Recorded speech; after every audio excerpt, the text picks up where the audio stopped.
ako sa mga taong di mabago. Ang sistema na napako sa eksenang nakabalot sa eksema. Mga salot umeksena, diktador na mga boga. Silang mga buhayang protektor na mga droga. Dahil doon maraming di nakapagsuot ng toga. Pangarap lumubog parang trahedya ng pagoda. Napakarami ng buhay na sinalanta. Relasyon na mag-anak unti-unting nilalanta. Makinig sa kinakanta at sa mga binabanta.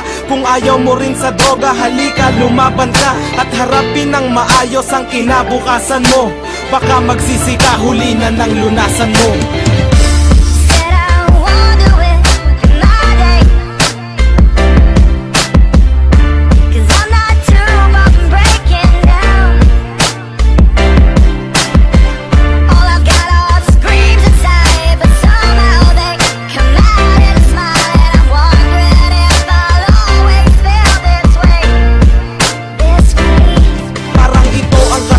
Ang di mahanap ang sagot. Ano bang meron at wala sa mga bawal na gamot?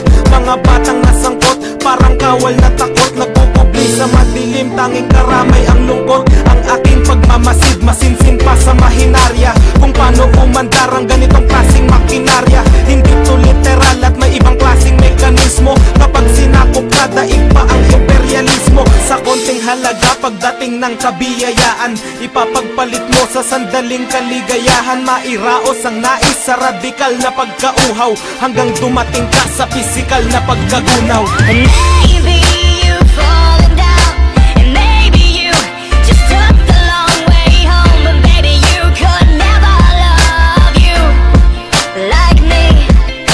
And one day this will fade away. In the mirror you'll see a smiling face, and standing next to you will always be me.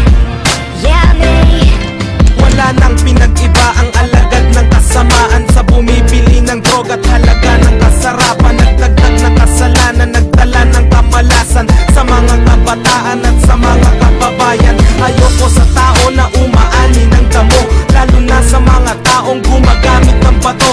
Alam ko wala akong karapatan sa gusto nyo. Wala rin masama kung papakinggan nyo ang gusto ko. Wala akong pakialam kung ikaw ay nababagot. Ang akin lang sa gitna ng krisis, di yan ang sagot. Ang mga dahilan mo, nasabi ko na yan noon. Kaya mo ring magbago dahil may Panginoon.